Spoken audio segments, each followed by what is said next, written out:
হযরতে আজরাইল আলাইহিস সালাম একবার এসেছিলেন, ডাক দিয়ে বলে, আল্লাহর বান্দা, 2 নম্বরে আপনি আল্লাহর নবী, আপনি সৎ মানুষ, নেককার মানুষ। আল্লাহ রাব্বুল আলামিন ভালো মানুষ, নেককার মানুষ যারা, তাদের সাথে সম্পর্ক রাখার জন্য তাকে দিয়েছেন, ইয়া আইয়ুহাল্লাযীনা আমানু ইত্তাকুল্লাহা ওয়া কুনু মা'আস সাদিকিন। ওহে যারা ঈমানের দাবি করো, আমাকে ভয় করো। আর দুনিয়ায় যারা সত্যবাদী, এই মানুষগুলোর সাথে থাকো। কে বলছেন বলেন তো? নবীদের চাইতে সত্যবাদী দুনিয়াতে কেউ আছে? আর এই জন্য আজরাইল সরাসরি এসে বলছেন, আমি এসেছি আপনার কাছে বন্ধুত্ব করব, আপনার সাথে আমি থাকতে চাই। হযরত ইদ্রিস নবীও শর্ত দিয়েছিলেন, আমি বন্ধুত্ব করতে রাজি আছি, কিন্তু আমি যার তার সাথে বন্ধুত্ব করি না। তুমি যখন আজরাইল নিজে ফেরেশতা এসেছো, আমি রাজি আছি। প্রথম শব্দ, আমি যার তার সাথে বন্ধুত্ব করি না। কেন? কারণ পৃথিবীর প্রতিটি জিনিসের প্রভাব আর একটা জায়গায় পড়ে। আপনি পচা পানি যদি এক জায়গায় রেখে দেন, ওখান থেকে আর কিছু না হোক দুর্গন্ধ আসবে। কি কথা বলেন? আপনি বন্ধুত্ব করার জন্য আসলেন, আপনার প্রভাব তো আমার উপরে আসবে। সব চাইতে বড় বিষয় দুনিয়াতে আলমার ও মা মান আহাব্বা, যার সাথে বন্ধুত্ব হবে কিয়ামতের দিন আল্লাহ তার সাথে তাকে তুলবে। আমি আপনার সাথে বন্ধুত্ব করতে চাই, যেহেতু ফেরেশতা, আপনি নিজে আজরাইল এসেছেন, আমার কয়েকটা শর্ত আছে। 1 নম্বরে, আমি এখনই মরতে চাই, যে মরণের যন্ত্রণা যে শুনি, ওয়াজাআত সাকরাতুল মাউতি বিল হক। এ পৃথিবীর সব কিছু উলটপালট হতে পারে, মিথ্যা হতে পারে, প্রতারণা হতে পারে, মরণের যন্ত্রণা হক, এটা সত্য। কেউ রেহাই পায়নি এখান থেকে। আমাদের নবী মুহাম্মদ রাসূলুল্লাহ পর্যন্ত রেহাই পায়নি। তিনি ঘেমে যাচ্ছিলেন বারবার। এই পৃথিবীতে মাত্র একজন মানুষের জীবন কবজ করার জন্য আজরাইল খুব সতর্ক ছিল। হাদিস পড়েছি, নবীজির কাছে যখন এসে বলেছে, হে রাসূল, আপনি যদি যেতে চান তাহলে আপনাকে নিয়ে যাব, যদি যেতে না চান, যতদিন থাকতে চান আপনি থাকতে পারবেন। বিশ্বনবী বলেছিলেন, যদি থাকতে চাই কতদিন থাকা যাবে? ফেরেশতা বলেছেন, আপনি যতদিন ইচ্ছা করবেন এই দুনিয়ায় থাকতে পারবেন। যখন মনে করবেন না আমি আর থাকতে চাই না, আমি নিজে এসে আপনাকে নিয়ে যাব। বিশ্বনবী ওই সময় বলেছিলেন, আজরাইল যদি না থাকতে চাইতে কতদিন? যতদিন ইচ্ছা, তারপরে যাওয়া লাগবে। ইচ্ছা করেন যতদিন, কিয়ামত পর্যন্ত যদি বাঁচতে চান, আপনাকে আল্লাহ হায়াত বাড়িয়ে দেবে, আপনাকে মরা লাগবে। এইটাই ফাইনাল, যে মরা লাগবে। কুল্লু নাফসিন যায়িকাতুল মাউত, যাকে আল্লাহ বানিয়েছে তাকে মরণ দেবে, সে যে। নবীজি বললেন, আজরাইল যাওয়ায় যখন লাগবে, দেরি করার দরকার নেই, আমারে নিয়ে চলো আমার সব চাইতে বড় বন্ধু আল্লাহ রাব্বুল আলামিনের কাছে। উনি শুধু হাতটা রেখেছিলেন। হযরতে আজরাইল ডাক দিয়ে বলে, হে রাসূল, আপনি কষ্ট পেয়েছেন। নবীজি বললেন, হাত সরাও। কেন? মনে হচ্ছে উহুদ পাহাড় আমার বুকের উপরে রাখলে।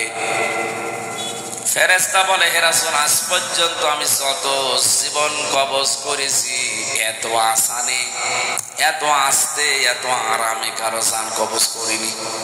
আমি জানি আল্লাহর পরে আপনার স্থান, এজন্য শুধু আমি হাতটা রেখেছিলাম। নবীজি বলেন, আজরাইল, এইটা যদি তোমার হাত রাখা হয়, তো তোমার শাস্তি কোনটা? এখনো শুরু করিনি। বিশ্বনবী ওদিন কান্নাকাটি করে বলেছিলেন, আজরাইল, মৃত্যুর যত কষ্ট আছে তুমি আমারে দিয়ে দাও। আমার পরে আমার যত উম্মত এই দুনিয়ায় আসবে, তারা এমনিতেই দুর্বল, মরণের যন্ত্রণা তাদেরকে দিও না। হযরতে আজরাইল ওদিন বলেছিলেন, হ্যাঁ আপনার এই কথা আমি রাখতে পারি। কোরআনে কারিমে আল্লাহ 6666টি আয়াত আপনার উপরে নাযিল করেছেন। এর ভেতরে একটা আয়াত আছে, আয়াতুল কুরসি বলা হয়, সূরা বাকারার 255 নম্বর আয়াত। এটা যদি কেউ 5 ওয়াক্ত ফরজ নামাজের পরে তেলাওয়াত করে, এখানে আল্লাহর 10টা ক্ষমতার কথা আছে। কয়টা বলেন বলেন? এটা ক্লাস চলছে, ছাত্রের মতো জবাব দেবেন। 1 2 3 4 যারা পড়ে দেখেন না কেমন জবাব দেয়, বুঝলেও দেয়, না বুঝলেও চিল্লায়। আপনারা ওইভাবে জবাব দেবেন। গ্রাম অঞ্চল তো, এই জন্য সেমিনার হলে আমরা এভাবে কথা বলতাম। একটু সব সময় না দিয়ে 8-10 মিনিট পরে পরে একটু বন্ধ করে, আর এমনি জ্বর তো মানে কাশি বন্ধ করে দিয়ে এরপরে আবার না না না এই কোলে সরিয়ে দেবে। অত না, একেবারে যদি রওশনের সাথে মতো মরে যাবো তো আরেকটু আরেকটু ঠিক আছে। যান যান, রিভাব আরো বেশি, আমার কণ্ঠে সমস্যা তো। কালকে মাহফিল ছিল চুয়াডাঙ্গা জীবননগর, শ্বশুর বাড়ি, একেবারে শ্বশুরের গ্রামে। এর চাইতে মনে হয় 10 ডবল মানুষ হবে। শাশুড়ি দেখে পাগল হয়ে গেছে, জামাই ধরে রেখেছে। আবার সকালে এই খাবার মাবার খাওয়ানোর কারণে আমার দেরি হয়ে গেছে। এই যে জার্নি শরীর আর কভার করছে, জেলখানায় যে কি খাওয়াইলো, ও পালিয়েও গেল, আমারে খাওয়াইও গেল। অথচ পালিয়েই যাবে, আর 3 বছর আগে যেতে পারি, তাহলে আমার এই জেল খাটা লাগে না। কি খাওয়াইয়েছে জেলখানায় আল্লাহ জানে। আমি এত চেষ্টা করছি স্বাভাবিক হওয়ার জন্য, কিন্তু না, শরীর পড়ে যাচ্ছে। আমার মনে হয় কিছু খাওয়াইয়েছে। ওরা যারে বিদায় করে দিতে চায় তারে আস্তে আস্তে সোলো পয়জন এগুলো দিয়ে দিয়ে মেরে ফেলে। কোরআনের পাখি দেলাওয়ার হোসাইন সাইদি রহমতুল্লাহ আলাইহি, ওনারে সারা জীবন বিভিন্ন রকমের উল্টাপাল্টা জিনিস দিয়ে, সারা জীবন দেখতাম জেলের ভেতরে দুর্বল, ওরা তো শক্ত মানুষ, তো দুর্বল করে ফেলেছি। এরপরে ওনার আবার ডায়াবেটিস, শেষে দেখলেন না ইঞ্জেকশন দিয়ে মেরে ফেললেন। অনেকে বলেন না উনি মরে গেছে। কে মরে গেছে?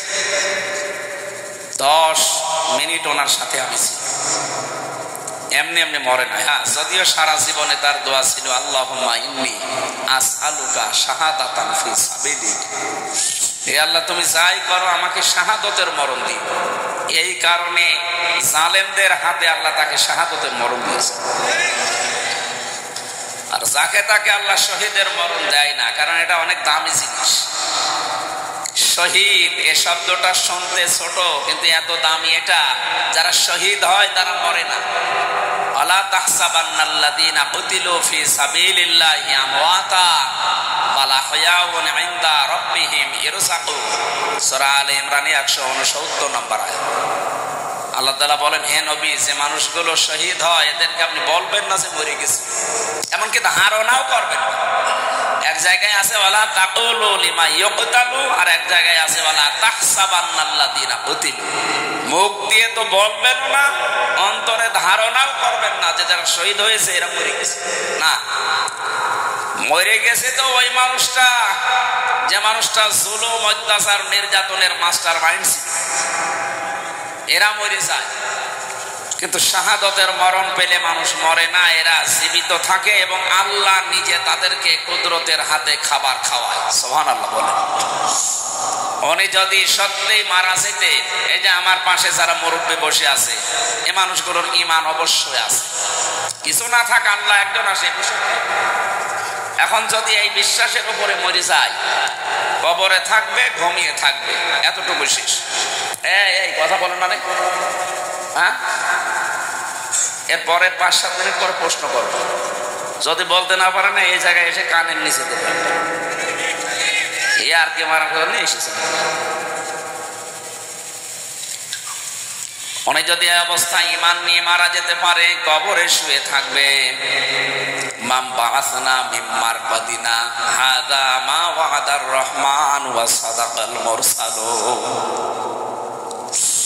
কিয়ামতের যেদিন সিংহায় ফুৎকার দেওয়া হবে, ফাইদা নুফিখা ফিস-সূর,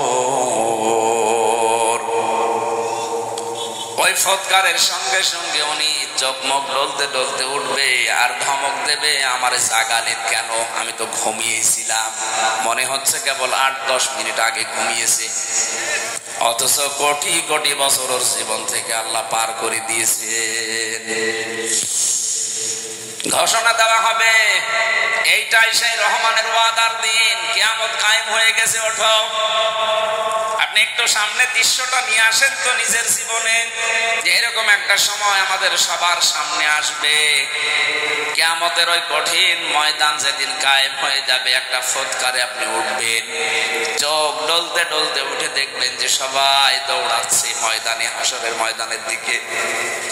ফাইদা নুফিখা ফিস-সূরি ফালা আনসাবা বাইনাহুম ইয়াওমাইযিন ওয়ালা ইয়াতাসাআলুন। যেদিন ফুৎকারটা দেওয়া হবে, ওই দিনের পর থেকে আল্লাহ পাক কিয়ামত যখন বিচার শুরু করবে, তখন পর্যন্ত কোনো সম্পর্ক আর থাকবে না। যত রকমের সম্পর্ক দুনিয়া আপনার ছিল, রক্তের বলেন, আত্মীয়তার বলেন, দলীয় বলেন, পৃথিবীর বিভিন্ন সম্পর্ক আমাদের সাথে আছে, এমনকি প্রেমিক প্রেমিকার সম্পর্ক থাকবে না।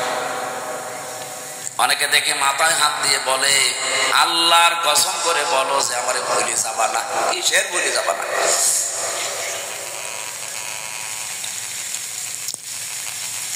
যত রকমের সম্পর্ক আল্লাহ বলেন নসব আনসব, বহু বছর দিলাম, একটাও থাকবে না, সব কাট হয়ে যাবে। ইয়াউমাইযিন ওয়ালা ইয়াতাসাআলুন। এমনকি পৃথিবীতে যে মানুষগুলো একে অন্যের কাছে কিছু আশা করে চায়, এরকম কোন মানুষ দেখলেই তাড়াতাড়ি দৌড়াবে, ওর কাছে কোনো কিছু জিজ্ঞাসা করার সুযোগ দেবে না। এই দুনিয়া আমরা বিপদে পড়লে বাবাকে দেখলে মনে হয় যে আশা জাগে, উনি আমার জন্য হয়তো কোনো জায়গায় কিছু চেষ্টা করছেন। আল্লাহর কসম, কোরআনে কারীম সূরা মুমিনুনের ভেতরে আল্লাহ এটা জানিয়েছেন, সিংহায় ফুৎকার দিলে ওই বাবা পর্যন্ত মনে করবে হয় আমার কাছে আসতে পারে, এজন্য ও দৌড়াবে। কি করবে? ন্যাংরা মানুষ যেভাবে দৌড়ায় ওইভাবে না। ইয়াউমা ইয়াফিরুল মারউ মিন আখি, এই যে আল মারউ মিন আখি, এর আগে আল্লাহ ইয়াফিরু দিয়েছেন। ইয়াফিরু শব্দের শাব্দিক অর্থ হচ্ছে মাজা তুলে দৌড় দেওয়া। আপনার আত্মীয় স্বজন যত রকমের সম্পর্কের মানুষ আছে, ও দেখা মাত্রই মাজা তুলে দৌড় দেবে। বলেন নাউজুবিল্লাহ। এই জন্য আমার এই কথাটা একেবারে বাস্তব, আপনি নিজের চোখের সামনে মিলাবেন। কিয়ামতের দিন সবাই যখন উঠতে থাকবে, আর শহীদ যারা হয় এই মানুষগুলো খেতে থাকবে। সুবহানাল্লাহ বলতে পারেন না?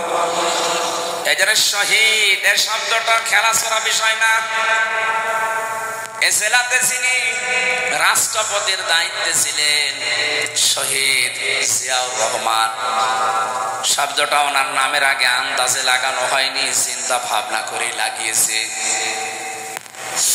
সারা পৃথিবী জানে এই বাংলাদেশের সংবিধানের উপরে, আল্লাহর উপরে আস্থা, এই কথাটা উনি লিখেছিলেন।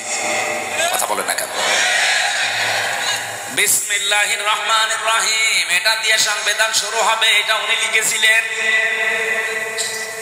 ওনার জীবনে ভুল ত্রুটি হয়তো আছে মানুষ হিসাবে, আল্লাহ যদি বিচার করে যে আল্লাহর উপরে আস্থা, এই দিকে তাকিয়েও আমার মনে হয় আল্লাহ ওনারে মাফ করে দেবেন।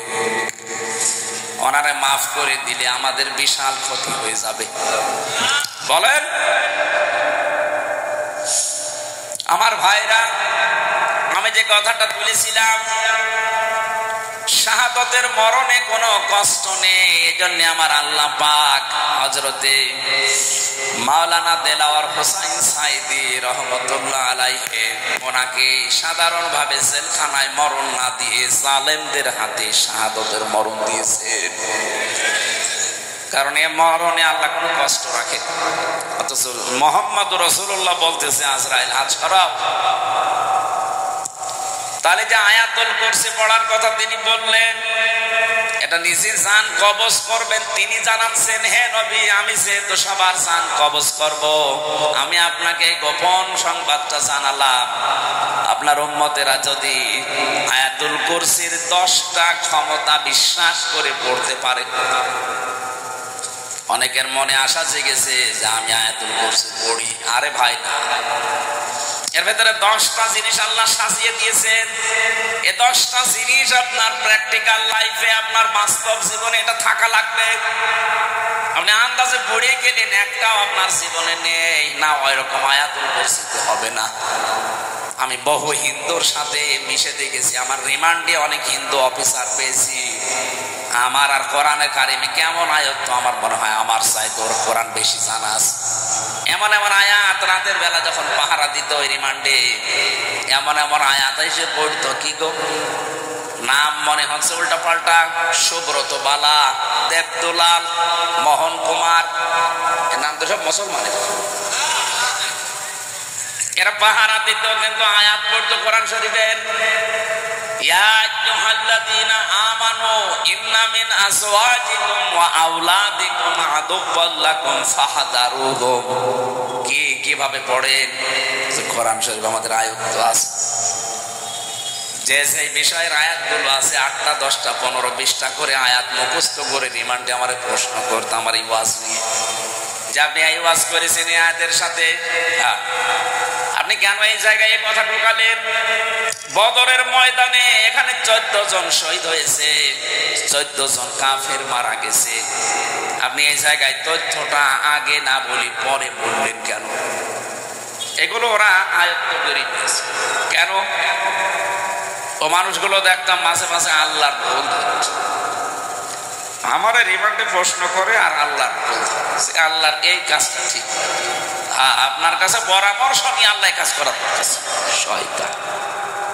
আমি আকিজ গ্রুপে চাকরি করতাম, ওই সময় তাদের খতিব ছিলাম। আপনারা অনেকে জানেন না, আকিজের বড় ছেলে যিনি এখন ডাক্তার মহিউদ্দিন, ওনার 4টা স্ত্রী, 4 বিয়ে করা তো জায়েজ। দেখেছেন একটা জায়েজ জিনিস হালাল, এটা নিয়ে কত সমস্যা, কেউ ভয়ে কথা বলছে। আরে আশ্চর্য রে, আল্লাহ তাআলা কোরআনে কারিমে বিয়ের কথা শুরু করেছেন 2 বউ দিয়ে, ফাঙ্কিহু, নিকাহ করো, বিবাহ করো। কয়টা? মাসনা 2টা, সুলাসা 3টা, রুবা 4টা। আল্লাহ কি 1 দিয়ে শুরু করেছেন না 2 দিয়ে? তাহলে বউ 2টা থাকলে ভালো। যদিও আমাদের এই দেশের সামাজিক পারিবারিক যে অবস্থা, এটা এই দেশের মানুষ মেনে নেয় না। আমি বিশ্বের বহু মুসলিম দেশে ঘুরেছি, ওই সমস্ত দেশে শরীর চলে না 3-4টা বউ। আমি যে ড্রাইভার নিয়ে যেতাম মদিনায়, ও আমার চাইতে চিকন, ঠেলা দিলে পড়ে যাবে, অথচ 4টি বউ গাড়ি চালায়। গাড়ি চালিয়ে আমরা 4 বউ, আর আমি আপনাকে ভাড়া করছি আমার 1 বউ। আপনাদের দেশের ওনার ভাষা দিয়ে আমার বলছিল আপনার দেশে ওই চলে, আমাদের এই দেশে ওনারে যে জিজ্ঞাসা করলাম যে ভাই আপনি একটা হিন্দু মানুষ, আপনি ভুল ধরলেন আমার স্যারের যে উনি 4 বিয়ে করেছে। উনি আমারে লজিক দিচ্ছে যে একটা পুরুষ মানুষ যদি 4টা বিয়ে করতে পারে, একটা মহিলা কেন 4 বিয়ে করতে পারবে? মহিলা পারবে না কারণ এক মহিলার পেটে যদি 4 জনের বীর্য যায় আর সন্তান যদি হয়, তো কারে বাপ বলে ডাকবে? এটা তো আমি বললাম, আমার জবাব দিচ্ছে আর একটা, হ্যাঁ বাপ বলে ডাকার সিস্টেম আছে। এই সন্তান হবার পরে ডিএনএ টেস্ট করবে, এইভাবে বলছে যে ডিএনএ টেস্ট করে দেখবে যে এটা কোনটার জিনিস, তাহলে সেটারে বাবা বলবে। তা এই তো যুক্তি ঠিক আছে, কিন্তু এই যে একটা জন্ম দিলে না 1 বাবার হয়, 4টা দিলে তো জারজ হয়ে যাবে। কোরআনে কারিমের যে আয়াতগুলো ওরা আমাদের চাইতে, আমরা তো খালি পড়ছি, এই যে 10টা ক্ষমতার কথা বলছি এমনি না, আমরা পড়ছি ওই মানুষগুলো 10টা ক্ষমতা জেনে পড়তো, কিন্তু বিশ্বাস করি আল্লাহ যে সব কিছুর উপরে ক্ষমতা রাখে এটাও বিশ্বাস করে না, কিন্তু আল্লাহর ক্ষমতা আছে এটাও পড়ে। আল্লাহু লা ইলাহা ইল্লা হুয়াল হাইয়ুল কাইয়্যুম, তিনি চিরঞ্জীব, তিনি চিরস্থায়ী। লা তাখুযুহু সিনাতুন ওয়ালা নাওম, তিনি ঘুমান্ত না, ঘুমের ঝিমটিও তার আসে না। এ পর্যন্ত ওরা পড়ে। তো এর ভেতরে 4টা ক্ষমতার কথা অলরেডি চলে গেছে। সুবহানাল্লাহ বলতে পারেন না? কয়টা? এই যে পর্যন্ত পড়লাম এর ভেতরে 4টা ক্ষমতার কথা আল্লাহর চলে গেছে। উনি চিরঞ্জীব, উনি চিরস্থায়ী। আজ কত মানুষের মারা যাওয়ার পরে চিরঞ্জীব লিখে দিচ্ছে, চিরঞ্জীব মুজিব, নাউজুবিল্লাহ। এই শব্দটা দুনিয়ায় কারো নামে লাগানো জায়েজ নেই। উনি কি মুজিবকে আর হাই ছিল যে চিরঞ্জীব হয়ে গেছে? একজন শুধু চিরঞ্জীব, যার কোনো মরণ নেই। কে বলেন তো? আরো জোরে বলেন। সুতরাং যারা বিভিন্ন জায়গায় এরকম মূর্তি বানিয়ে, ভাস্কর্য বানিয়ে লিখে দিয়েছেন চিরঞ্জীব মুজিব, এটা কোরআনে আয়াতুল কুরসির সাথে সাংঘর্ষিক। কেউ যদি বিশ্বাস করে লেখে, আপনার ঈমান চলে গেছে। এরপরে যে একটা একটা করে ক্ষমতার কথা আছে, আমি একটু টাচ দেই। যারা আয়াতুল কুরসি পড়লে আজরাইলের হাত থেকে, কষ্টের হাত থেকে বেঁচে যাবেন, উনি যেহেতু নিজে জানিয়েছে আজরাইল, আপনি 10টা ক্ষমতা বিশ্বাস করে আপনার জীবনে মিলাবেন, দেখবেন যে আসলে মেলে কিনা। 1 নম্বরে সব কিছুর উপরে ক্ষমতা কার? আরো জোরে। কিন্তু আমরা অনেকেই বিশ্বাস করি, বগুড়াতেও আছে, ক্ষমতার উৎস এরা বলে জনগণ। না, এটা আয়াতুল কুরসির সাথে যায় না। আপনি যদি এই বিশ্বাস করে থাকেন যে ক্ষমতার উৎস জনগণ, আর আপনি আয়াতুল কুরসি পড়েন, আপনার কথার সাথে আপনার বিশ্বাসের মিল নেই। এই কথা বললেন না? আজরাইলের এই কষ্টের হাত থেকে আপনি বাঁচতে পারবেন? বলেন বলেন। আরে ভাই, আপনাকে আমি বাঁচাতে চাই। আপনারও কবরে যাওয়া লাগবে, আমারও ওই মরণের সামনে সামনে যন্ত্রণা আসতেছে। এটা তো আমি বানিয়ে বলছি না। সূরা নাহাল 14 নম্বর পারা 9 নম্বর পৃষ্ঠা 9 নম্বর লাইনের 32 নম্বর আয়াতের তাফসীর বাড়ি যে মিলাবে। মরণের বিছানায় যখন আছাড় দিয়ে পড়বে, আল্লাহ তাআলা বলেন, আল্লাযীনা তাতাওয়াফাহুমুল মালাইকাতু তাজ্জিবিনা ইয়াকুলুনা সালামুন আলাইকুম উদখুলুল জান্নাতা বিমা কুনতুম তা'মালুন। বলেন আল্লাহু আকবার। এখানে আলেম যারা আছে তাদেরকে বলছি, এবার এখানে কয়েকটা গুরুত্বপূর্ণ শব্দ আমি পড়লাম। 1 নম্বরে তাজ্জিবিনা। আল্লাহ পাক বলেন, হামজা যখন বিছানায় পড়বে আছাড় দিয়ে, মউতের ওই বিছানায়, ফেরেশতারা আগে আসবে। যদি তোমার জানটা পবিত্র হয়ে থাকে, যে তাজ্জিবিনা, তাজ্জিবিন মানে শুধু এই পোশাক আশাক পবিত্র না, শুধু শরীর পবিত্র না, তাজ্জিবিন মানে চিন্তা চেতনা বিশ্বাস এগুলোর পবিত্রতা না।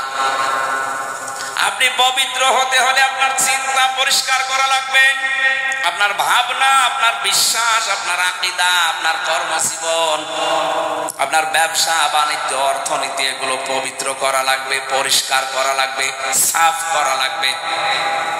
অথচ আজ আমরা পোশাকের পবিত্রতার জন্য, শরীরের পবিত্রতার জন্য, সাফ করার জন্য যত ব্যস্ত, আমাদের বিশ্বাস এবং আকীদা পরিষ্কারের জন্য অত ব্যস্ত না। কথা বুঝতেছে? আমি আস্তে আস্তে ডোজ নিয়ে যাচ্ছি। যখন আপনি পড়ে যাবেন বিছানায়, আপনার বিশ্বাস, আপনার আকীদা, আপনার চিন্তা চেতনা যদি পরিষ্কার দেখে ফেরেশতারা, না এটা পবিত্র আছে, তখন বলবে সালামুন আলাইকুম, তোমাদের উপরে আল্লাহর শান্তি, উদখুলুল জান্নাহ, ওই যে জান্নাত দেখা যাচ্ছে, প্রবেশ করো। জোরে বলেন সুবহানাল্লাহ। আমাদের জীবনে এরকম একটা মুহূর্ত আসুক, আমরা চাই না? বলেন বলেন। এজন্য আয়াতুল কুরসি পড়লে আজরাইল আর কিছু বলবে না, বিষয়টা এমন না। 10টা ক্ষমতা বিশ্বাস করে তারপরে পড়া লাগবে। আল্লাহ আমাদেরকে এইভাবে পড়ে আজরাইলের হাত থেকে বেঁচে যাওয়ার তৌফিক দেন। বলেন আমিন। হযরতে ইদ্রিস নবী বলেছিলেন, ফেরেশতা আমি মরতে চাই। আমি শুনেছি যে সব কিছু মিথ্যা হলেও মরণের যন্ত্রণা মিথ্যা না। আপনি আমারে দেখান, আমারে মেরে ফেলেন, কেমন কষ্ট লাগে আমি দেখবো, এরপরে আবার আমারে জীবিত করে দেবেন, কারণ জান কবজ করার দায়িত্ব তো আপনার। ঠিক আছে। দ্বিতীয় নম্বর শর্ত আমার, আপনি বলেছিলেন জান্নাত জাহান্নাম, এগুলো আমি আল্লাহর কাছ থেকে জানি। জান্নাত জাহান্নাম আছে, জাহান্নামে কেমন করে আল্লাহ শাস্তি দেয়, ওই শাস্তিটা আমি চোখে দেখবো, আমারে দেন। জাহান্নামের ভেতরে দিয়ে দেন, আমি দেখে তারপরে আপনি আমারে আবার বের করে দেবেন। ঠিক আছে। জান্নাতের ভেতরে কি শান্তি আছে, কি আরাম আছে, কি আনন্দ আছে, এগুলো আমি দেখবো। এই নিয়ামত, এগুলো দেখা শেষ হয়ে গেলে আপনি আমারে আবার বের করে দেবেন। ঠিক আছে। মরণের যন্ত্রণার এই কথা বলার পর ফেরেশতা আজরাইল আল্লাহকে বলেছিলেন, রব্বুল আলামিন গিয়েছিলাম তো ভালো জায়গায় নবী মনে করি, কিন্তু এই লোকটা তো ভেজাল, ও মরতে চায়। আল্লাহ পাক বলেন, আমার বান্দা যখন আকাঙ্ক্ষা করেছে, ঠিক আছে কাজ করো। মেরে ফেললেন, আবার জীবিত করে দিলেন। আমি তাফসীরের ভাষায় হাদিসটা পড়তে গিয়ে দেখেছি, এই যে হযরতে ইদ্রিস নবী কিন্তু শক করে মৃত্যুবরণ করেছিলেন। কি করে বলেন বলেন? শকের মরণ কেমন হয় দেখি, মৃত্যুর যন্ত্রণাটা। হযরতে ইদ্রিস নবী পরবর্তীতে দুনিয়ার মানুষকে জানিয়েছে, তোমরা জানো এই যে শক করে যে মরতে গেলাম, শকের এই মরণে কেমন কষ্ট হয়েছে। জীবিত ছাগলকে জিন্দা অবস্থায় চামড়া খুলে লবণ দিলে যেরকম লাগে, আমার ওইরকম লাগছিল। ও বগুড়াবাসী, শকের মরণে যদি এই হয়, আমরা যারা মরতে রাজি না তাদের কিছু হবে না। তারপরেও তো তিনি একজন নবী। ঠিক আছে, আপনি আমারে নিয়ে চলেন জাহান্নামে।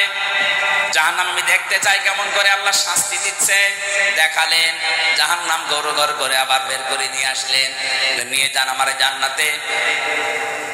জান্নাতের ভেতরে প্রবেশ করিয়ে সব দেখাচ্ছে, সব শেষ হয়ে গেছে। বলছে কি এবার চলেন। হযরত ইদ্রিস নবী ডাক দিয়ে বলে, আল্লাহর ফেরেশতা চলে যাও। আমি যাব না। কেন? কারণ আমি আল্লাহর বাণী এটা জানি, খালিদিনা ফিহা লা ইয়াবগুনা আনহা হিওয়ালা। কোন মানুষ যদি জান্নাতে একবার যেতে পারে, আল্লাহ কোনদিন তাকে বের করে দেবে না, আর সে বের হতেও চাইবে না। আল্লাহ যখন বলেছে যে বের করে দেবে না, আমি তো চাই না বের হতে, তুমি ডিস্টার্ব করো কেন, চলে যাও। আজরাইল আলাইহিস সালাম বলছে, আল্লাহ তোমার নবী ইদ্রিস তো খুব চালাক। আল্লাহ বলেন, ফিরে আসো, আমার নবী ইদ্রিসের কপালে আমি এইটাই লিখেছিলাম। বলেন সুবহানাল্লাহ। আমি শুধু আলহামদুলিল্লাহ সুবহানাল্লাহ বলার জন্য আপনাকে এখানে বসিয়ে রেখেছি তা না। এখানে শিক্ষা কি পেলাম, হযরত ইদ্রিস নবী কিন্তু যে কোনো কায়দায় জান্নাতে গেছে। কথা বলে না কেন? ওনাকে আল্লাহ বের করে দিয়েছে, আর উনি বের হতে চাচ্ছে। নবীজির কথা অনুযায়ী এটা যদি জান্নাতের বাগান হয়, বিশ্বাস আমাদের আছে না নেই? তাহলে এখান থেকে আমার আল্লাহ আপনাকে বের করে দিচ্ছে, আপনি বের হয়ে যাবেন। এখন সেটা চলে যাবে, মনে হবে ও জান্নাত ভালো লাগছে না, এবার যান চলে যান, ওই যে চলে যাচ্ছে, আপনি জাহান্নামে যাবেন, জান্নাত ভালো লাগছে না, চলে যান। যারা এই ময়দানে এসে সত্যি জান্নাত মনে করে আমরা বসে আছি, যদিও জান্নাতের ভেতরে এরকম পচা লাইট থাকবে না, এরকম লাইট থাকবে, কয়েকটা সামিয়ানা দিয়ে ঘিরে দেবে নাকি? হাদিস হচ্ছে যাকে সর্বনিম্ন জান্নাত দেওয়া হবে তামাম দুনিয়ার 10 দুনিয়ার সমান। আর যারা জমি জায়গা হয় না, খালি মানুষের আত্মসাৎ করে, তাদের কত জমি লাগবে, এরকম দুনিয়া 10টা বানিয়ে দেবে। জোরে বলেন আল্লাহু আকবার। এই জন্য জন্য আল্লাহ রসুলের প্রতি যাদের বিশ্বাস আছে এ দুনিয়া তাদের কাছে তুচ্ছ মনে হয়। আমরা হয়তো ওই পর্যায়ে পৌঁছাতে পারিনি, তাই যার হালকা পাতলাও পৌঁছিয়ে গেছে, শুধু বাংলাদেশ না তামাম দুনিয়াও তার কাছে মশার ঠ্যাঙের মতো মনে হয়। কারণ তামাম দুনিয়া না, এরকম 10টা দুনিয়া আল্লাহ তার ইমানের কারণে তাকে জান্নাতে দান করবেন। আল্লাহ যেন আমাদের এরকম একটা পরিবেশ দেয়, বলেন আমিন। দরুদ আর সালাম পাঠ করার মাধ্যমে আমরা কোরআনে কারিমের একটা আয়াত পড়েছি, সূরা নিসা। কোন সূরা? আজকের আলোচনার বিষয় হচ্ছে অধিকার। এই জিনিস থেকে আমরা প্রায় 53 বছরই কম বেশি বঞ্চিত আছি। অধিকার থেকে আমরা বঞ্চিত না? হযরতে মুআজ ইবনে জাবাল রাদিয়াল্লাহু তাআলা আনহু ইয়ামেনের গভর্নর হয়ে তাকে যখন আল্লাহর নবী পাঠাচ্ছিলেন, ডাক দিয়ে বললেন, মুআজ, আল্লাহর উপরে তোমার যে অধিকার, তোমার উপরে যে আল্লাহর অধিকার তুমি কি জানো? বলছে, না, আপনি ভালো জানেন। নবীজি বললেন, তোমার উপরে আল্লাহর হক হচ্ছে তুমি আল্লাহর একনিষ্ঠভাবে গোলামি করবে, ইবাদত করবে। আর আল্লাহ পাক তোমার উপরে, তোমার আল্লাহর উপরে হক হচ্ছে আল্লাহ পাক দয়া করে তোমারে মাফ করে জান্নাতে দিয়ে দেবে। এজন্য আমার উপরে আল্লাহর কিছু হক আছে। মাওলানা আব্দুল বারী সাহেব, হয়তো আমি আজ পেয়েছিলাম, তো ঘুমিয়েছিলাম, যখন উঠলাম দেখলাম এই আয়াতগুলো পড়ছিল। বাবার স্ফলিঙ্গ দিয়ে দ্রুত গতিতে পানিটা বের হয়ে যায়, এটা পাক পানি দিয়ে মায়ের রেহেমের ভেতরে আল্লাহ পাক মানুষকে আস্তে আস্তে তৈরি করতে থাকেন। সুম্মা খালাকনান নুতফাতা আলাকাতান ফাখালাকনাল আলাকাতা মুদগাতান ফাখালাকনাল মুদগাতা ইযামা ফাকাসাউনাল ইযামা লাহমা। যারা বলেন সুবহানাল্লাহ। আল্লাহ পাক বলেন, এই যে নতফা, মুদগা, আলাক, আস্তে আস্তে করে রূপান্তর করি 40 দিনে 40 দিনে 40 দিনে। আলাক শব্দের শাব্দিক অর্থ হচ্ছে চোখ। কি বললাম? এই যে পানির নিচে যেগুলো থাকে মানুষের শরীরের সাথে লেগে যায়, মায়ের জরায়ুর ভেতরে দেওয়ালের সাথে ঠিক 40 দিন আমরা এইভাবে চোখের মতো ঝুলিয়েছিলাম। এখান থেকে আস্তে আস্তে চর্বি, চামড়া, গোশত এগুলো দিয়ে দিয়ে আমার আল্লাহ মানুষ বানিয়েছেন। রক্তের প্রবাহমান ধারা তৈরি করেছেন শরীরের ভেতরে, একটা আলাদা আকৃতি দিয়েছেন আমাদেরকে তিনি নিজে। এই যে ফেরেশতাদের দেখতে পাচ্ছেন এই বডিটা, এটা ফেরেশতারা বানিয়েছে। আর এই যে আকৃতি, যেটা মুখ, এর ভেতরে আল্লাহ 5টা ইন্দ্রিয় শক্তি দিয়ে আল্লাহ নিজে বানিয়েছেন। বলেন সুবহানাল্লাহ। এ মাথার ভেতরে জিনিস আছে কয়টা? বলেন বলেন। চিন্তা আসে কোন জায়গা থেকে? মাথা থেকে। বলেন না কেন? শোনেন আপনি কি দিয়ে? কান দিয়ে। কথা বলেন, নিঃশ্বাস নিচ্ছেন, দেখছেন আপনি চোখ দিয়ে। 5টা ইন্দ্রিয় শক্তি গুরুত্বপূর্ণ, এগুলো সব এই মাথা কেন্দ্রিক। আল্লাহ এই জন্য নিজে এটা তার হাত দিয়ে বানিয়েছেন। লাকাদ খালাকনাল ইনসানা ফি আহসানি তাকওয়িম। অবশ্যই আমি সবচাইতে সুন্দর আকৃতি দিয়ে বানিয়েছি মানুষকে। কে বলছে? আরো জোরে বলেন। এত সুন্দর করে আমি মানুষ বানালাম। পৃথিবীর একটাই সৃষ্টি, এই যে কাবা শরীফ, যদিও কালো গিলাপ দিয়ে ঢেকে রাখা আছে। দুনিয়ায় কত কিছু তো কালো দেখি আমরা। এই যে ভ্রমর কালো, কোন মানুষ একবার ভ্রমর দেখে আর একবার তাকাতে মনে বলে আমি পাইনি। কথা বলছে না কেন? পেঁচা, বাদর, চামচিকা, এরা নিজেরা তো কালো, আবার কালো জিনিসেরা ভালোবাসে, অন্ধকার। এই জন্য এদের যা চেহারা, এদের একবার দেখলে আর একবার দেখতে মন চায় না।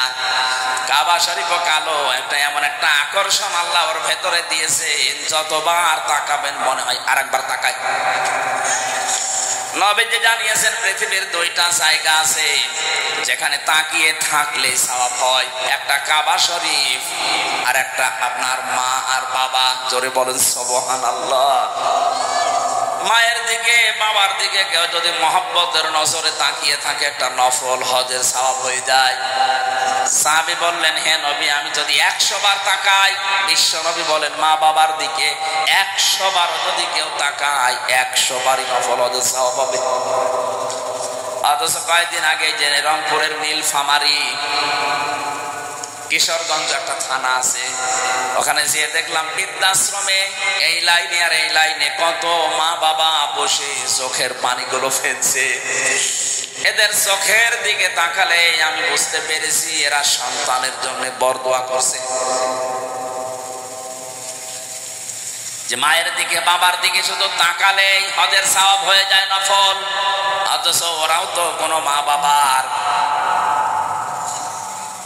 সন্তান ওদেরও আছে, ওরা রেখে এসেছে নিজের ইচ্ছা করে ওই বৃদ্ধাশ্রমে। একটা সন্তান বলেন তো কখন তার মার বাবাকে বৃদ্ধাশ্রমে রেখে আসে? আমার যতটুকু মায়া মহব্বত ঈমান আছে আমার দ্বারা সম্ভব না। যদি আমার বউ ছেলে মেয়ে সব ছেড়ে দেওয়া লাগে, তাও আমার মার বাবাকে বৃদ্ধাশ্রমে রেখে আসা সম্ভব না আমার ঈমানে। ওরা তো রেখে এসেছে, কথা বলে না কেন? ওরা রেখে এসেছে কোন কারণে? ওদের পেছনে কোনো কারণ আছে। আমি একবার রাঙ্গামাটি গিয়েছিলাম, নন্দদু থানা, ওখানে একটা বৃদ্ধাশ্রম আছে। বললাম আমারে নিয়ে চলেন তো দেখি আসি। যে দেখি একটা লোক কলেজের প্রফেসর কাঁদতেছে। কি আপনি কি হয়েছে? বলছে আমার মা। আর মায়ের কাছে একটু দাঁড়ালাম, দেখি কি বলে। মৃত্যু সজ্জায় ডাক দিয়ে বলছে, ওই আমার সন্তান, আমি যখন মারা যাব আমার মাথার ওপরে যে ফ্যান ঘুরছে এই ফ্যানটা তুই পাল্টিয়ে দিবি, নতুন ফ্যান লাগিয়ে দিবি আমি মরে গেলে। ছেলে কৌতূহল নিয়ে বলছে, মা তুমি তো মরেই যাবে, মরে গেলে আবার ফ্যান কি হবে? মা বলছে দরকার আছে, কারণ তুই আমার সঙ্গে যা করলি আমার মন ডেকে বলছে তোর সন্তান তোকে এখানে কিছুদিন পরে রেখে যাবে। কথা বলেন না কেন?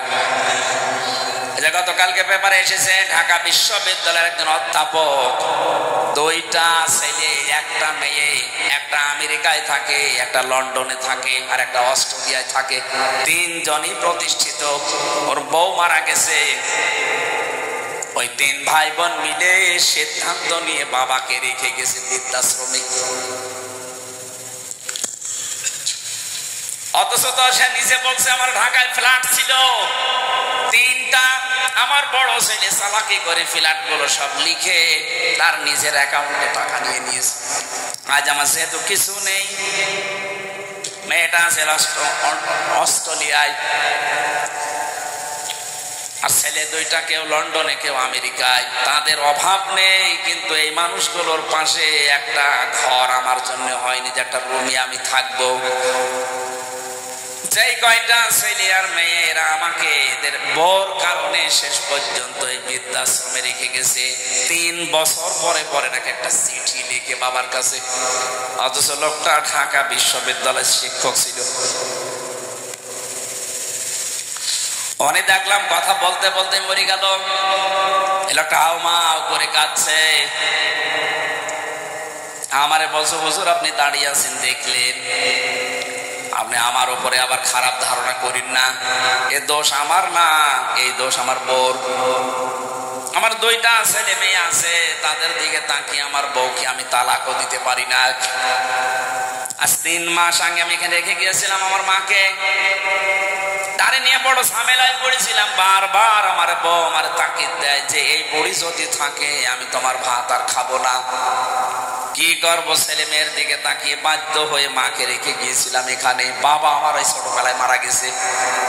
আমি একটা কলেজের অধ্যাপক, অথচ এখন কি হয়ে গেল দুনিয়া থেকে আমার আর নাম ধরে ডাকার মতো কেউ নেই। বগুড়াবাসী, আমি শুধু আবেগ নিয়ে বলছি তা না, আমি বাস্তবে দেখতে পাচ্ছি। রাঙ্গামাটি লংগদু থানার এই যে মাটা মারা গেল, কলেজের অধ্যাপক, এখানে বহু মানুষ ঠিক তার পরিবারের কাছে ওই রকমই। একটা বাবা 8টা 10টা 16 17 20 22 25টা ছেলে মেয়ে আমি দেখেছি। 25টা ছেলে মেয়েকে বাবা মানুষ করতে পারছে এক হাতে এক কাঁধে তুলে নিয়ে, অথচ 25টা ছেলে মেয়ে মিলেও একটা বাবা আর মাকে খাবার দিতে পারে না। শেষ পর্যন্ত 15 দিন বা 1 মাস করে পালাপালি করে নেয়। বগুড়াতে নেই। সিদ্ধান্ত নেওয়া লাগবে, আমার মা বাবাকে যদি আলাদা করতে কেউ চাই দুনিয়া থেকে, আমি দরকার হয় তারে আলাদা করে দেব। সম্মানিতা মা বোনেরা, আমি নিজে স্বামী, আল্লাহর কসম করে বলছি, আমি সহ যত স্বামী এখানে বসে আছে, কোন স্বামী কিন্তু মন থেকে চাই না যে আমার বিয়ের পরে আমার মা বাবা আলাদা হয়ে যাক। না, আমি যা খাবো আমার মা বাবা তাই খাক, আমি না খেয়ে থাকলে ওরা না খেয়ে থাক, তাও আমার সাথে থাক। কথা বলে না কেন? এই পরিবেশটা আমরা অনেক জায়গায় দেখছি নষ্ট হয়ে গেছে। বিয়ে করার কিছুদিন পরে সন্তান আর বেড়ে ওঠে না, শেষ পর্যন্ত এই মা বাবাকে হয় আলাদা করে দেয়, তাই বৃদ্ধাশ্রমে দিয়ে দেয়। কথা বলেন ঠিক কিনা? এই ছেলেটার পেছনে যে সবচাইতে বেশি ভূমিকা পালন করেছে এটা তার বউ, আর এই বউকে কোট বুদ্ধি দেয় ওখান থেকে এই বউর মা আর ওর বড় বোন। ওখান থেকে খালি ইনজেকশন পাঠায়, ওই কতদিন থাকবে একসাথে, আলাদা হয়ে যা, আরামে খেতে পারবি। আমি কি বেশি বলে ফেললাম?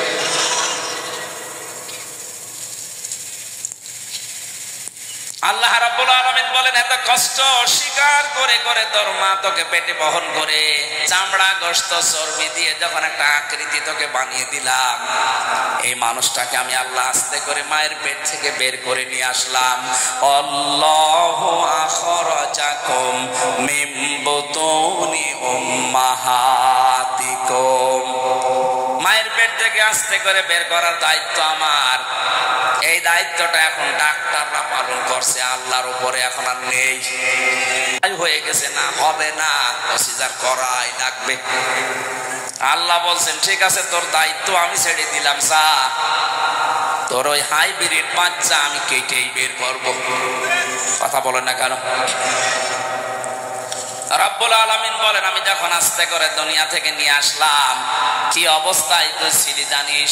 লা তা'লামুনা শাইআ, কিচ্ছু বলতে পারতিস না, শুধু ট্যা ট্যা করে কান্না ছাড়া তোর কোনো ভাষাও ছিল না, আওয়াজও ছিল না। বিজ্ঞান এখন প্রমাণ করছে এই কষ্টটা নিয়ে, কেন কম্পিউটার সব দেখা যায়, একটা মানুষ সর্বোচ্চ কষ্ট সহ্য করতে পারে 45 ইউনিট। কত? পৃথিবীর প্রতিটি জিনিস পরিমাপ করার যন্ত্র আছে। এই যে প্যান্ডেলটা, এটা কতটুকু, এটা পরিমাপ করার জন্য একটা অস্ত্র আছে না, ফিতা আছে, ফিতা। আপনি কাউকে দেন, সেই ফিতা দিয়ে মাপ দিয়ে বলতে পারবে এটা কতটুকু। আপনি যদি এরকম চাউল নিয়ে এসে বলেন এটা মেপে দেন, দাড়ি পাল্লা আছে। কথা বলেন না কেন? এই যে পানির বোতল আছে, এটা লিটার সিসি কেজি দিয়ে মাপা হয়। পৃথিবীর প্রতিটি জিনিস মাপ করার জন্য আলাদা আলাদা যন্ত্র আছে। আল্লাহ পাক বলেন, তোর মা তোকে দুনিয়ায় আনতে যে কষ্টটা পেয়েছে, ডেলিভারির কষ্ট, এইটার জন্য একটা পরিমাপের যন্ত্র আছে। এই কষ্টটা পরিমাণ হচ্ছে 45 ইউনিট। এর বেশি হলে পুরুষ মানুষ মারা যাবে। কিন্তু একটা মা দুনিয়ার ময়দানে সন্তানের মুখ দেখতে হলে 57 ইউনিট কষ্ট সহ্য করা লাগে। কত? 45 থেকে 57। আপনি টের পাচ্ছেন? রব্বুল আলামিন বলেন, আস্তে আস্তে যখন তোকে এভাবে নিয়ে এসে কথা বলা শিখালাম, খাওয়ালাম, এভাবে হামজা বানালাম, তোর প্রতি আমার কিছু দায়িত্ব আছে। আমি তোকে যা যা দেওয়ার সব দিয়ে দিয়েছি, এখন তোর উপরে আমি আল্লাহ কিছু চাই। এইটা, ওয়াবুদুল্লাহ, তোরা আমার ইবাদত করবি। কার ইবাদতটা কি, এইটাই আমরা অনেকেই জানিও না, মানিও না। অনেকে মনে মনে ভাবে না, আবার বেঁচে ফেললে আবার কাজ করা লাগবে, জানি না তাই মানি না, ভালো আছি না। একটা সাফ কথা শুনে, ইসলামের কোন নিয়ম নীতি যদি আপনি জানেন কিন্তু মানেন না, তাহলে আপনার একটা গুনাহ হবে। কয়টা? আর ইসলামের কোন নিয়ম আপনি জানেনও না, মানেনও না, আপনার ডবল গুনাহ হবে। কেন বলেন? কারণ আপনি জানাও ফরজ, মানাও ফরজ। জানার ফরজ আপনার আদায় হয়েছে, মানার ফরজ আদায় হয়নি, এজন্য গুনাহ হবে কয়টা? কিন্তু আপনি জানেনও না, মানেনও না। আপনার জানার ফরজ যেহেতু আদায় হয়নি, মানার ফরজও আদায় হয়নি, এই জন্য যারা বলে জানার নাম ইসলাম না, মানার না ইসলাম, এটা একটা শয়তানি। আপনি না জানলে মানবেন কি করে? এলাকায় বহু মানুষ আছে সুদ খায় কিন্তু জানে না এই ধান্দায়। মনে মনে ভাবে আল্লাহর কাছে আমি বলবো আল্লাহ আমি জানতাম না। কথা বলছেন? এই যে যারা টাকা ছেড়ে রাখেন, 1000 টাকা ছেড়ে দেয়, 1 মাস পরে 1200 টাকা করে নেয়, এটা যে সুদ হয় অনেকে জানে না। আপনি বলবেন যে আমি জানি, এই যতদিন বলবেন যে আমি জানতাম না ততদিন আপনার অসুবিধা নেই, কিন্তু যেই বলবেন আমি জানতাম, তুমি জেনে করলেন কেন? এই ধারণা আমাদের ছিল যে জানতাম না তাই আল্লাহকে বলবো আমি জানি না তাই মানি না। না, আপনার গুনাহ হবে ডবল। আপনি জানেন না কেন? আমি কি জেনে এসেছি? আমার জানা লেগেছে। এই কথা বলছেন না কেন? এই এলাকায় হয়তো এই গুনাহ এখনো আরম্ভ হয়নি। এই যে টাকা ছেড়ে রাখে টাকা আসে, কিন্তু অনেক জেলায় এটা আছে। এই এলাকায় যারা এই কাজ করছেন, টাকা ছেড়ে রাখেন আর টাকা আসে, এটা প্রকাশ্য সুদ। মায়ের সাথে জেনা করার মতো গুনাহ করছেন আপনি। এটা ছেড়ে দেওয়া লাগবে। কারা কারা এই গুনাহ ছেড়ে দেবেন? হাত তোলেন তো। এই এলাকায় তো সব 180 মাইল বেগে। ঠিক আছে, আপনারা এই এলাকায় তো প্রায় সবই মায়ের সাথে জেনা করছেন। না খাইয়ে থাকেন, না খেয়ে মরে যান, তারপরে জাহান্নামে যাওয়া লাগবে না। কিন্তু মায়ের সাথে জেনা করে গেলে জাহান্নামে শুধু না, ইদাফ লাহুল আযাব ইয়াউমাল কিয়ামা, জেনাকারীদের শাস্তি ডবল হবে। কয়টা বলেন?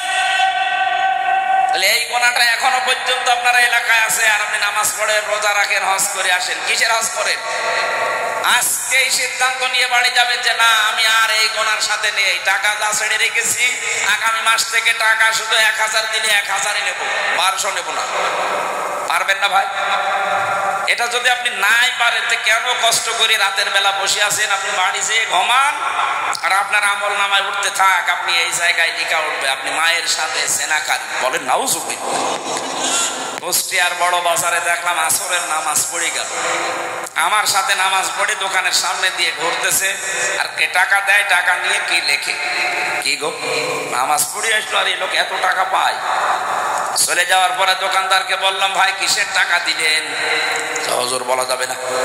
বলা যাবে মানে প্রতি মাসে মাসে উনি একবার করে এখানে আসে, আল্লাহরে ওলি টাকা নিয়ে যায় আমার কাছে, 10,000 করে আমারে টাকা দেয় মাসে মাসে, আর 1,000-এ 100 টাকা করে বেশি। এটা কি সুদ? বলেন না কেন? এগুলো স্বর্ণের দোকানে দেখলাম বেশি দেয় ওরা।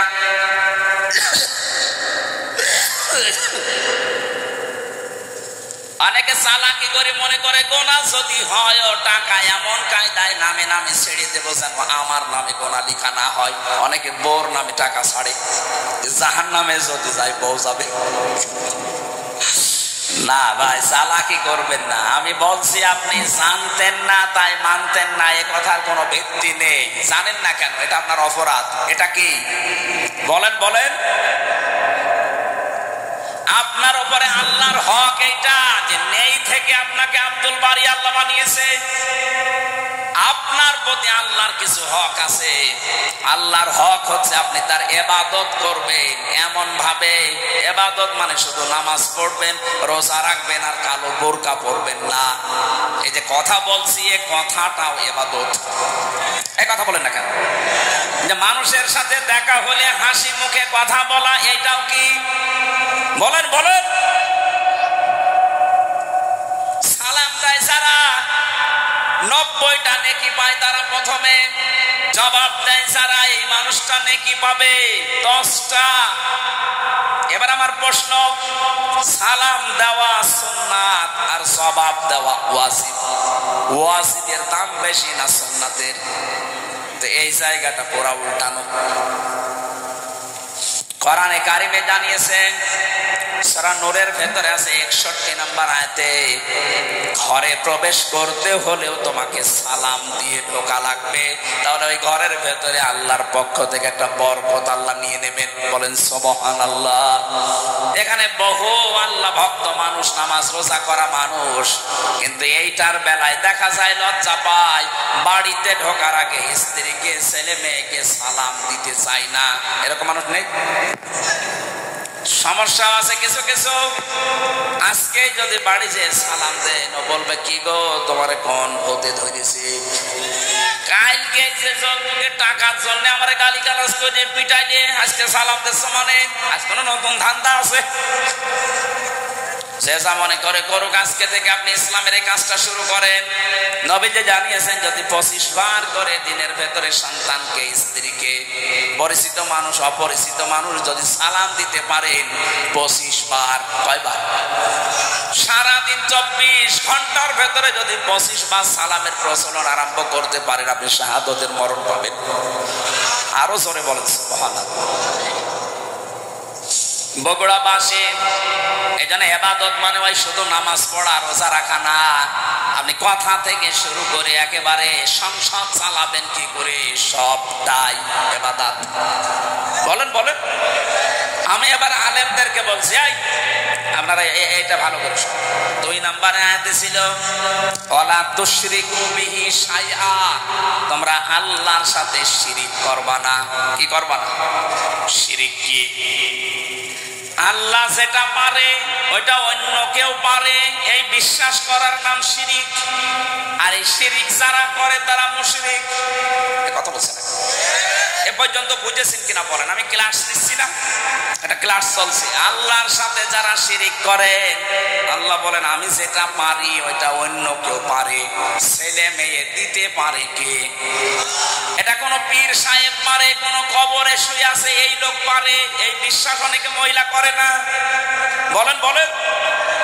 এই যে মহাস্থান গড়ে যে কত মানুষ সন্তান চাচ্ছে, ওই গাছের সাথে দেখবেন বড় বড় ঢেলা ঝুলিয়ে রেখেছে, পাথর ইট। কি গো, এখানে পাথর ঝুলিয়ে রাখবেন। এগুলো সব চাইতে বাগের হাটে ওই খান জাহানের দরবারে বেশি বড় বড় পাথর ঝুলিয়ে রাখে। ওকে যেন কে বুদ্ধি দিয়েছে, ওই পাথর যখন ঝুলবে পেটের ভেতরে সন্তান এসে দোল খাবে, দোলে দোলে। সে কেউ বিশ্বাস করে করুক আর অবিশ্বাস করুক, কারো কাছে শুনিয়ে জেনেই করছে। যেন আমি এক কথাই বলছি, এটা রেকর্ড হচ্ছে, আল্লাহ যেটা পারে ওইটা অন্য কেউ পারে, এই বিশ্বাস করার নাম শিরিক। আর শিরিক যারা করে তারা আরো জোরে বলেন মুশরিক হয়ে যাবে। এই যে সূরা নিসার আয়াত পড়লাম, এর ভেতরে 5টা আয়াত আনকমন আছে। নবীজি বলেন, এই 5টা আয়াত পেয়ে আমি এত খুশি হয়েছি, তামাম দুনিয়া দিয়ে দিলেও আমি এত খুশি হতাম না। তার ভেতরে এইটা, ইন্নাল্লাহা লা ইয়াগফিরু আইয়ুশরাকা বিহি ওয়া ইয়াগফিরু মা দুনা যালিকা লিমান ইয়াশা। পৃথিবীর সব গুনাহ আল্লাহ ইচ্ছা করলে মাফ করে দিতে পারেন, কিন্তু শিরিক করলে তার মাফ নেই। কে বলছেন? আরো জোরে বলেন। এবার আসেন আমি একটা একটা করে দিচ্ছি। সন্তানের ক্ষেত্রে বুঝলাম আল্লাহ বাদে কারো এখানে হাত। আরো জোরে। ক্ষমতায় দিতে পারে আল্লাহ ছাড়া অন্য কেউ, কিন্তু যারা বলে জনগণ তাদের ঈমান আছে, ঈমান আছে কিন্তু শিরকপূর্ণ ঈমান। আর শিরকপূর্ণ ঈমান থাকলে আল্লাহ তাকে মাফ। বগুড়াবাসী সত্যি করে বলছে, আল্লাহর কসম আপনাকে ভালোবাসি, আপনি ভুল পথে আছেন। এই দেশে যারা এই বিশ্বাস করে না তারা বিপদে ছিল এতদিন। যারা বলতো না ক্ষমতার উৎস আল্লাহ, তাদের নিবন্ধন বাতিল করে দিয়েছিল, তাদের নিষিদ্ধ করেছিল। এক কথা বলছে না কারণ যারা বলতো না ক্ষমতার উৎস জনগণ, তারা ঠিক ছিল। আর ভাই আপনি তো জাহান্নামে যাচ্ছিলেন। এদেরকে ব্যান করার পরও এরা মানে নাই, বলছে না ক্ষমতার উৎস জনগণ, মানি না তো মানি না। আল্লাহ ঠিক যেন 5 দিন পরে তাদের পোড়াটা উল্টিয়ে দিয়েছে। কারণ ওই জালেমরা হাত দিয়েছে জামাত ইসলামের গায়ে না, ওরা হাত দিয়েছে সরাসরি একেবারে আল্লাহর গায়ে। আল্লাহু আকবার, আল্লাহু। আপনি এই জায়গায় বলেন যে আল্লাহ সব কিছুর উপরে, আর এই ক্ষমতার মতো একটা ছোট্ট জিনিসের কাছে এসে বলছেন না, এইটার মালিক আল্লাহ না জনগণ। যাদের এরকম বিশ্বাসে অপবিত্রতা আছে, আপনি পাল্টিয়ে যাবেন আজকে। এর জন্য যদি দল ত্যাগ করা লাগে ওইরকম দল ত্যাগ করবেন না। এবার আওয়াজ বেশি হয়নি আমি জানি, আর এটা বগুড়ায় হবেও না। কথা বলছে না কেন? যেই দলের বিশ্বাসে এই শিরিক আছে, ক্ষমতার উৎস জনগণ, ওইটার মুখে ঝাঁটা মেরে চলে আসা লাগে। ও দল যদি আমার বাবাও তৈরি করে, ও দলে আমি নেই, কারণ আমার বাবা জাহান্নামে গেলে আমি তার সাথে যেতে পারি না। কথা বলেন, নাকি বাবার সাথে যাবেন? এবার একটা নতুন তথ্য বলছি, এখানকার আলেম চলে গেছে নাকি? এবার ভালো করে শুনবেন। আল্লাহ রাব্বুল আলামিন বলেন, ওমান দাখালাহু কানা আমিনা। সূরা আলে ইমরানে আছে 93 নম্বর আয়াতের মাঝের অংশে আছে। রব্বুল আলামিন বলেন, এই যে কাবা শরীফের যে চত্বরটা, এখানে কেউ প্রবেশ করলে তাকে আল্লাহর নিরাপত্তা দিয়ে দেয়। কে? কেন? ফিহি আয়াতুম বাজ্জিনাতুম, এখানে আল্লাহর বিভিন্ন নিদর্শন আছে। মাকাম ইব্রাহিম একটা নিদর্শনের নাম, মাকাম ইব্রাহিম, যেটা লিফট হিসাবে ব্যবহার করে ওই পাথরের উপরে দাঁড়িয়ে দাঁড়িয়ে ইব্রাহিম আর ইসমাইল নবী কাবা ঘর বানিয়েছিলেন। এই যে লিফট আবিষ্কার হয়েছে এই পাথর থেকে, দাঁড়ালে এই লিফটের মতো চলে যেত উপরে। আবার যখন মনে করতেন আমি নেমে পাথর আবার নিতে চাই, তখন আবার নিচে নেমে পড়তো। যারা হজে গেছেন দেখেছেন, কাবার পাশে কয়েক হাত ধরে হযরতে ওমর ওই পাথরটা ওখানে রাখিয়ে রেখেছেন, আগে কাবার সাথে ছিল। এখন মানুষের সুবিধার্থে এটা করা। আল্লাহ পাক বলেন, এই চত্বরের ভেতরে আল্লাহর বহু নিদর্শন আছে। তার এক নাম্বার নিদর্শন, ইন্না আউওয়ালা বাইতি উযিআ লিন-নাস লাল্লাযী বিবাক্কাতা মুবারাকাও ওয়া হুদাল লিল আলামিন। পুরাতন প্রাচীন একটা নাম মক্কা শরীফের বাক্কা। কি নাম? এই মক্কার নাম ছিল বাক্কা। এই বাক্কায় পৃথিবীর প্রথম ঘর আল্লাহ প্রতিস্থাপন করে দিয়েছেন, তার নাম কাবা। নাম কি? এই চত্বরের ভেতরে কেউ গেলে তাকে নিরাপত্তা দিয়ে দেয়, শান্তি স্বস্তি, সে নিরাপদ হয়ে যায়। কে? আরো জোরে বলেন। আমি কেন এটা বলছি বারবার বলেন তো? আমি এটা বোঝাতে চাই, কাবা শরীফের চত্বরটা আল্লাহ এমন নিরাপদ বানিয়ে দিয়েছেন, অথচ ওর ওই এরিয়ার বাইরে গেলে অনেক উল্টাপাল্টা কাজ চলছে, রাহানাদানি চলছে, ছিনতাই চলছে, মারামারি চলছে, রক্তপাত চলছে, ধোঁকাবাজি চলছে। কিন্তু কাবার চত্বরের ভেতরে কোনো মারামারি রক্তপাত, বলেন বলেন, এমনকি কেউ বাবার হত্যাকারীও যদি দেখে কাবার চত্বরের ভেতরে, না, নরম হয়ে যায়, বলে না এখানে মারা যাবে না, বাইরে চলেন। তার এই যে বারবার আমি কথাটা তুলছি এই কারণে, এখানে যেহেতু আল্লাহর বিধান মতো মানুষ চলছে, এই কারণে জায়গাটা পরিপূর্ণ নিরাপত্তা দিয়ে বেষ্টন করা। থাকার এদিকে কাবার এই চত্বরটা বিধান চলে কার? এই জন্য জায়গাটা নিরাপত্তা দিয়েছেন কে? কাবা শরীফ থেকে বাংলাদেশের দূরত্ব ৬,০০০ কিলোমিটার। এইটা তো আর কাবা না, কথা বলে না কেন? তাহলে এই ৫৬,০০০ বর্গ মাইলের বাংলাদেশ যদি কেউ নিরাপত্তা চাদর দিয়ে ঢেকে রাখতে চায়, এখানেও চিন্তায় হবে না, এখানেও রক্তপাত হবে না, এখানেও ধোঁকাবাজি হবে না। ওখানে যেমন আল্লাহর বিধান কায়েম করার মাধ্যমে আল্লাহ নিরাপত্তা দিয়েছেন, এই ৫৬,০০০ বর্গ মাইলে আল্লাহর বিধানটা কায়েম করে দেন, সেই কাবা শরীফের মতো হয়ে যাবে। এটা আমি ভালো না। সূরা আনামের ৮২ নম্বর আয়াতে এই তথ্যটা আছে, আল্লাযীনা আমানু ওয়া লাম ইয়ালবিসু ঈমানাহুম বিযুলমিন উলাইকা লাহুমুল আমন। আল্লাহ পাক বলেন, এই যে মানুষগুলো এইভাবে আল্লাহর কুদরতি আঙ্গুল এই বগুড়া ধনুটের দিকে তাকিয়ে বলছে, এই যে এই মানুষগুলো আল্লাহর পক্ষ থেকে নিরাপত্তা পাওয়ার হকদার কারা? যারা তাদের ঈমানের সাথে শিরিক মিশ্রণ করে না। এখানে জুলুম মানে শিরিক। তাহলে আমরা বাংলাদেশকে যদি কাবার মতো নিরাপত্তা দিতে চাই, ৫৬,০০০ বর্গ মাইলে বসবাস করে যদি আমরা নিশ্চিন্তায় থাকতে চাই, আমাদের চুরি ডাকাতি ছিনতাইয়ের রক্তপাতের হত্যার কোনো ভয় থাকবে না, আয়না ঘরের কোনো অস্তিত্ব থাকবে না। তাহলে এই দেশে যারা আছি শিরিক মুক্ত জীবন গঠন করা লাগবে। আর জোরে বলা লাগবে। শিরিক কি? এটা আয়াতের দ্বিতীয় শব্দ। এটা অবুদুল্লাহ ওয়ালা তুশরিকু বিহি শাইআ, আল্লাহর ইবাদত করবা আর শিরিক করবা না। শিরিক এবার আমি পেয়েছি তাফসিরে, শিরিক বিল যাত, শিরিক বিল সিফাত, শিরিক বিল ইখতিয়ারা, শিরিক বিল হুকুক।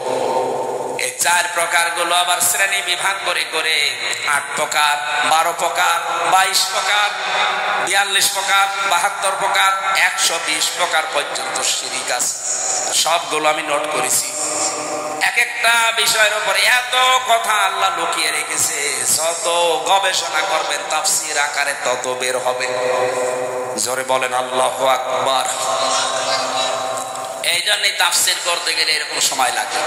এখন শিরিক শব্দ নিয়ে যদি এত বেশি, ইবাদতের ব্যাখ্যা ছিল ৯টা, শিরিকের ব্যাখ্যা আছে ২৭টা। এটা প্রকার হিসাবে ভাগ করা যায় ১২০ প্রকার, ১২০ শ্রেণীতে। এতগুলো শিরিক থেকে যদি সত্যি আমরা মুক্ত হতে পারি, দেশের মানুষ, আমরা তো চেষ্টা চালাচ্ছি। আমাদের বিশ্বাসে শিরিক থাকবে না, আমাদের আকীদায় শিরিক থাকবে না, আমাদের সমাজে শিরিক থাকবে না, আমাদের সংসদেও শিরিক থাকবে না। সংসদে একটা শিরিক ছিল, আল্লামা দেলাওয়ার হোসেন সাইদি রহমতুল্লাহ আলাইহি ওটা তুলে দিয়েছেন।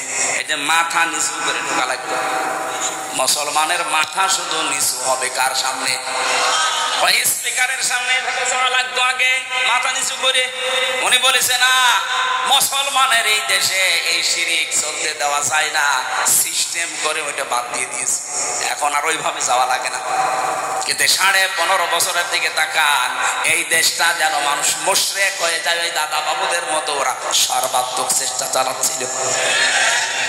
কোথাকার কোন বাবার ছবি বিভিন্ন প্রতিষ্ঠানে টাঙিয়ে টাঙিয়ে সম্মানের জায়গায় রেখে দিয়েছে। ছেলে মেয়ে এইভাবে করে করে পূজা করতো, আমি নিচে দেখেছি।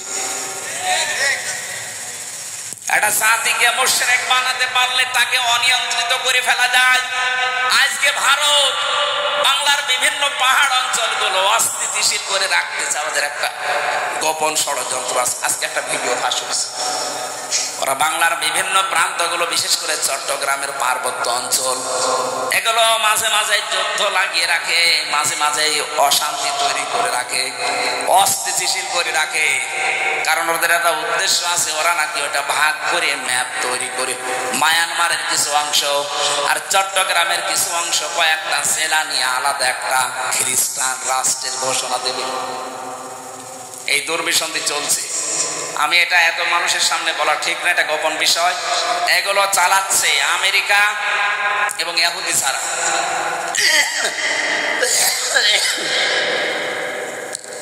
এদের এই গোপন ষড়যন্ত্র যদি বাস্তবায়ন হয়ে যায়, এই যে উপদেশটা ৩ বার পাল্টিয়ে গেল, ডক্টর মোহাম্মদ ইউনূস থেকে একবার, এরপরে আবার কয়েকজন, এরপরে কয়েকদিন আগে আবার ৩ জন।